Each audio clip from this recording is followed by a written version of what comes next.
There was once a village deep in the heart of the forest called Umuzoko. It was a quiet village with tall trees, cool rivers, and little houses made of mud and straw. But there was one strange thing about Umuzoko. Nobody laughed except at a special time. Every evening, when the sun touched the tallest tree in the village square, the villagers would gather and laugh together for exactly 10 minutes. Laughter filled the air, but once the time was over, silence returned and no one laughed again. Nobody in Umuzoko questioned this rule. It had always been this way. The elders said that long ago, a powerful spirit had cursed the village. If anyone laughed outside the allowed time, something terrible would happen. But no one knew what that terrible thing was. The villagers were afraid to find out. Even the children, who loved to play, held their giggles inside until the right time. If a funny thing happened in the morning, they would wait until evening to laugh. One day, a boy named Obinna arrived in Umuzoko. He was from another village and he did not know their rules. Obinna loved to laugh. He laughed at the way the goats ran and at the chickens pecking the ground and at the funny stories his new friend Chidi told him. But every time he laughed, the villagers gasped and covered their mouths. No, not now, not yet, they shouted, looking around fearfully. But nothing bad happened. Obinna was confused. Why is everyone so afraid of laughter? He asked. Chidi pulled him aside. Obinna, we only laugh in the evening, he whispered. If you laugh at the wrong time, the laughing spirits will come for you. Obinna frowned. That sounds silly. What is the laughing spirit? Chidi's eyes widened. Nobody knows. But a long time ago, someone laughed at the wrong time and they disappeared. Just like that. He snapped his fingers. Gone. Obinna did not believe him. He thought it was just an old story to scare people, but he was wrong. The next morning, as Obinna walked through the village, he saw a little girl trip over a basket of yams. She stumbled forward, her arms flailing, and landed on her bottom with a loud oof. It was the funniest thing Obinna had seen all day. Without thinking, he burst into laughter. His laughter echoed through the village, bouncing off the mud walls and into the trees. The villagers froze. The old women dropped their calabashes, and the men stopped pounding fufu. A terrible silence followed. The air became cold. The birds stopped singing. The sky, which had been bright and blue, darkened suddenly. A deep rumbling sound came from the forest, like a growl. Then they heard it. A high-pitched, airy giggle floated through the air. It was light at first, like a child's laughter, but then it grew louder and louder until it was everywhere. It surrounded the village, creeping into their ears, making their skin crawl. The laughing spirits had awakened. Obinna's heart pounded. The villagers ran into their homes, slamming their doors shut. Chidi grabbed Obinna's hand. You must hide, he cried. But it was too late. A shadow moved at the edge of the village, twisting and shifting like smoke. From within, it became a figure, a tall, thin man with an endless grin stretched across his face. His eyes were wide, unblinking, and he wore a tattered red cloak. He floated rather than walked, his feet never touching the ground. He was laughing. The laughing spirit's voice was sharp and cruel. Who broke the rule? He sang, tilting his head. His grin widened. Obinna shivered. The spirit turned to him, his shadowy fingers stretching forward. Ah, a new boy? The spirit chuckled. Do you know what happens to those who laugh outside the right time? Obinna could not move. The spirit's laughter wrapped around him like a snake filling his head. He wanted to cover his ears, but he couldn't. The spirit was pulling him in. Chidi grabbed a stone and threw it at the spirit. The stone passed through like it was hitting smoke. "Run, Obinna!" Chidi screamed. Obinna turned and ran, his feet pounding against the dusty ground. The spirit chased after him, laughing louder and louder. The village gate was closed, if he could just make it. But the spirit was faster. The shadows wrapped around his ankles, pulling him back. Obinna screamed. He felt himself being dragged into darkness. Then, a voice boomed from the village square. "Enough!" The laughing spirit stopped. Obinna gasped as the grip on his ankles loosened. He turned his head and saw the oldest elder of the village, Elder Umoko, standing tall with a staff in his hands. The elder's voice was strong. "Spirit of laughter, you have done enough harm." The spirit hissed, but did not move forward. "He broke the rule," the spirit said, his grin twisting. "He must come with me." Elder Umoko raised his staff. "The boy is not from here. He did not know the rule, and you will not take him." The spirit tilted his head, considering. Then he laughed again, softer this time. "Very well," he said, "but the rules will not change. Next time, there will be no mercy." With that, the spirit vanished, melting into the shadows. The sky brightened, and the air grew warm again. The village slowly returned to normal. But everyone knew the laughing spirit was still watching. That night, when the sun touched the tallest tree, the villagers gathered in the square. Obinna sat beside Chidi, his heart still pounding. When the first villager laughed, it sounded strange. First, then another joined, and another, until true laughter filled the air. Obinna hesitated, then he smiled. He had learned a lesson. Some rules should not be broken. When the 10 minutes were over, silence returned. The village waited. The forest stayed still. The spirit was gone for now. But deep in the woods, where the trees whispered secrets, the laughing spirit chuckled softly to itself. It had been defeated but not destroyed. The village had broken its rules, but rules could always be rewritten. Would they forget? Would they grow careless? The spirit faded into the shadows, its laughter growing faint. It would wait, hidden in the quiet places, listening. One day, someone would laugh too loudly at the wrong time, and then it would return again. The village of Umuzoko returns to its quiet ways. People spoke in hushed tones, their laughter locked inside their chest until the right time. Obinna, however, could not forget what had happened. He lay in his small bed at night, staring at the thatched roof, remembering the spirit's twisted grin. What if someone else laughed at the wrong time? What if the spirit came back? He turned to Chidi. "Doesn't it bother you?" he whispered. Chidi sighed. "It's just how things are, Obinna. The spirit makes the rules and we follow them." Obinna frowned. "But why? Why do we let him control us?" Chidi sat up, eyes wide. "Obinna, don't say such things. He hears everything." But Obinna had made up his mind. He would find out where the spirit lived. If he could understand its secret, maybe he could break the curse. The next morning, he woke up very early and walked towards the forest, his heart pounding.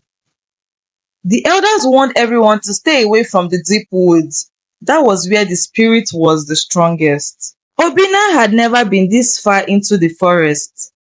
The trees were ancient, their roots twisting like snakes. The air was thick and heavy, as if the trees were watching him. He walked carefully, listening. Then suddenly he heard laughter. It wasn't light. It wasn't the joyful sound of children playing. It was cold, sharp, and endless. His breath caught.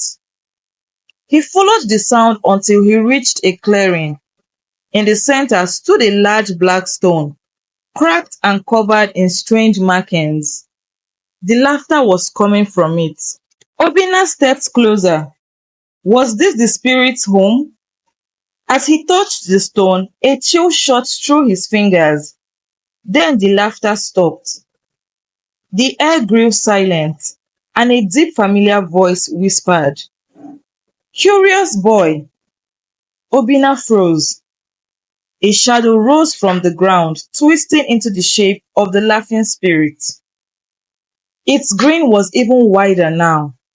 "I was waiting for you," it said. Obinna took a step back, but the spirit moved faster.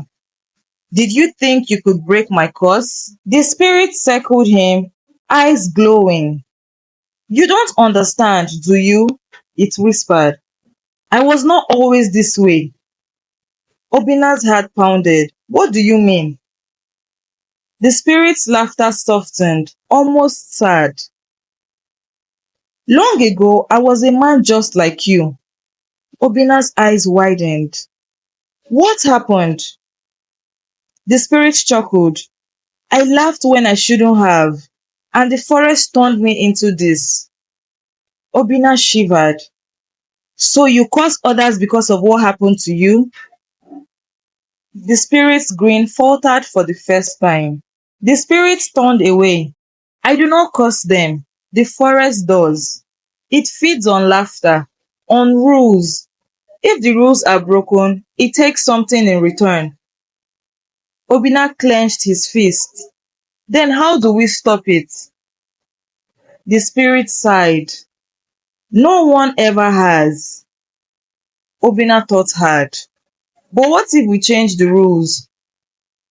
The spirit's grin returned, but this time it was thoughtful. "Change the rules?" it echoed. "That has never been done." Obinna felt a spark of hope.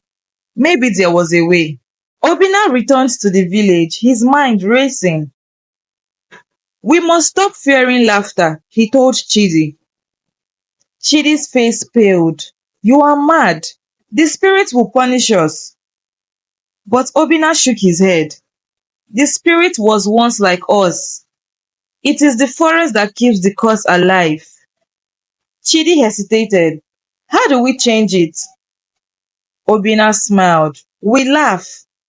We laugh whenever we want." Chidi gasped. "That will make the spirit mad."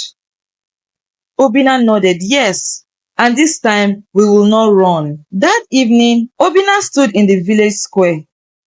The sun had not yet touched the tallest tree, but Obinna laughed. The villagers gasped. "No! No! No!" they whispered. Chidi, trembling, took a deep breath and joined him. Then, one by one, others laughed too. The sound spread like fire, filling every corner of the village. The sky darkened, the wind howled, and the ground shook. The spirit was coming, but this time the villagers stood together. The laughing spirit rose from the shadows, its grin sharp. "You have broken the rule," it bellowed. But Obinna stepped forward. "We are not afraid anymore." The spirit hesitated. The villagers kept laughing. The sound grew louder and louder, drowning out the spirit's voice. The trees shook, their branches bending towards the village. The spirit clutched its head, its form flickering. "No! Stop!" it whispered. But they did not stop. They laughed until the spirits began to fade. The forest groaned, as if in pain. The laughter tore through the curse, breaking it apart. The spirit's grin shrank, its shape shrinking. It looked at Obinna. its eyes softening. "You have freed me," it whispered, and then it was gone. The sky cleared, the air grew warm again, and the village stood in silence. For the first time in years, the fear was gone. The elders gathered around Obinna, their faces filled with wonder. "You have done what no one else dared to do," Elder Nwoke said. "You changed the rules." Obinna smiled. "We were never meant to fear laughter." The villagers cheered, laughing freely for the first time in years. The sound echoed into the forest, but no spirit came. The curse was truly broken. From that day on, the village of Umuzoko laughed whenever they wanted. There was no more fear, no more silence, and though the forest still whispered at night, it no longer held power over them. Obinna had proven that sometimes the bravest thing you can do is laugh in the face of fear, and the laughing spirit, it was never seen again. For many years, the village thrived, laughter ringing through the air without fear. Children played freely, old men chuckled by the fires, and mothers laughed with their babies. No one looked over their shoulders anymore. The forest was silent, empty, but Obinna sometimes sat by the river thinking, what if the spirit had not been destroyed? What if laughter had only pushed it deeper into the shadows? He shook his head. No, fear had no place here anymore. He would not let it return. As the years passed, Umuzoko became a place of joy and freedom. Visitors from other villages came to hear the story of the boy who defeated the laughing spirit. Elders sat around the great baobab tree, telling the tale to wide-eyed children. Once we feared laughter, they would say, but a boy named Obinna showed us that laughter was our strength. The children giggled, unable to believe that laughter had ever been forbidden. The village had changed forever, and there was no going back. Obinna, now older, often sat by the river watching the sun dance on the water.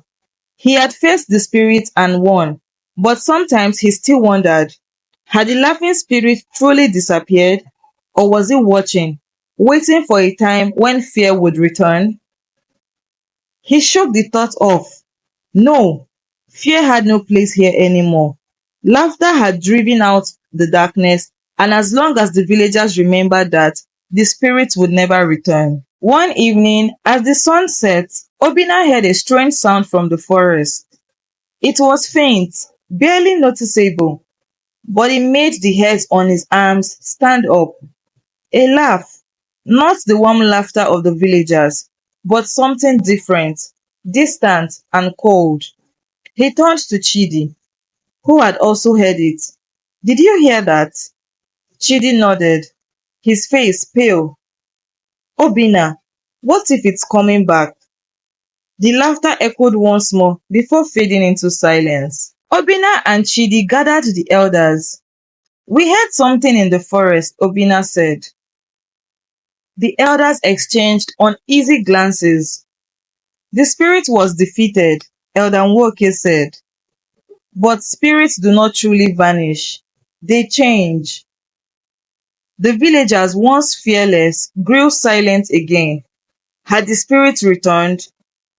Or was it something worse? Obinna clenched his fist. He had fought once before, and he would fight again. If something lurked in the forest, he would find out. That night, Obinna, Chidi, and a few brave hunters ventured towards the forest. Torches in hand, they stepped past the trees deeper than ever before. The shadows stretched long and the air was heavy with whispers. Then suddenly a gust of wind blew out their torches. Darkness swallowed them, and then laughter. It was everywhere, bouncing between the trees. But it was not the laughing spirit's voice. It was many voices laughing together. Obinna's heart pounded. "Who is there?" he called. The laughter stopped. Then glowing eyes appeared between trees. Dozens of them. The hunter stepped back. It's not just one spirit, Chidi whispered. There are many. The eyes moved closer, forming shadowy shapes. Their laughter was broken, unnatural, as if they were trying to remember how to be human. Obinna realized the truth. The curse had been broken, but the spirits of those who had been taken had returned. One of the figures stepped forward. Its face flickered between shadow and flesh, like it was struggling to exist. Obinna held his ground. Who are you? He asked. The figure tilted its head. Once we were like you, it whispered, but we laughed when we should not have, and the forest took us. Obinna's stomach twisted. These were not new spirits. They were the lost villagers, the ones taken by the laughing spirits long ago. Obinna took a deep breath. You don't have to stay here, he said. The curse is broken. You can be free. The spirit shuddered. We do not remember freedom, one of them whispered. Only laughter and silence. Obinna's mind raced. Could they be saved? He turned to Chidi. We must take them back to the village. Chidi's eyes widened. But they are not human anymore. Obinna clenched his jaw. Not yet, but maybe they can be. Obinna took a step forward. Follow us, he said. The spirits hesitated. Then, slowly, they moved forward. The hunters watched in fear, but Obinna did not waver. He led them back to Umuzoko, their flickering forms trailing behind. As they reached the village square, the villagers gasped. Ghosts! Someone cried, but Obinna raised his hands. No, these are our people, lost for many years. The villagers whispered among themselves. Could the dead truly return? Elder Woke stepped forward, his voice strong. If they are truly our people, then let them prove it. Obinna nodded. There is one way. He turned to the spirits. Laugh with us. The spirits trembled. We do not remember how, one of them whispered. Obinna smiled. Then we will help you. The villagers began to laugh, softly at first, then louder. The spirits watched, confused. Then one of them let out a small broken chuckle. The moment the first spirit laughed, its form flickered. Its eyes, once hollow, filled with light. Another spirit laughed, then another. Their laughter grew stronger, and with each laugh, their bodies became more solid. The villagers gasped as faces they once knew appeared before them. The lost had truly returned. The spirits were human again. The villagers erupted in joyful cries, embracing their long-lost friends and family. Laughter had not just broken the curse, it had brought back the dead. Obinna stood in the center, overwhelmed. He had never imagined this was possible. Tears of joy mixed with laughter as the once lost villagers reunited with their loved ones. Fathers embraced their daughters, brothers wept with their brothers. The fear that had ruled Umuzoko for generations was gone forever. The forest had no more power over them. Laughter had set everything right. Elder Woke placed a hand on Obinna's shoulder. You have done what no one else dared to dream of. For the first time in centuries, Umuzoko had no fear of laughter. They laughed in the morning, in the afternoon, and in the evening. They laughed freely, without waiting for the sun to touch the tallest tree. The story of Obinna, the boy who broke the curse, spread far and wide. Other villages came to learn from Umuzoko, to hear the tale and see the people who had returned from the shadows. No one would ever fear laughter again. Obinna stood on the hill overlooking the village, watching as laughter filled the air. He had faced the spirit and won, but more importantly, he had given his people back their joy. As he turned to leave, he paused. The forest was quiet, peaceful, and deep in the trees, just beyond sight, he swore he heard a whisper. "Well done, boy." He smiled. The laughing spirit was truly gone, and laughter would never be forbidden again. Thank you so much for watching. If you got to this point, please give this video a thumbs up. It will help grow my small YouTube channel. If you haven't subscribed yet to my YouTube channel, do well to subscribe and turn on post notifications so you get notified when I post more interesting content like this. Leave a comment in the comment section. Let me know your thoughts on these stories. If you haven't gone through my page, do well to go through my channel. I have more interesting stories as well. See you guys in my next video. Bye.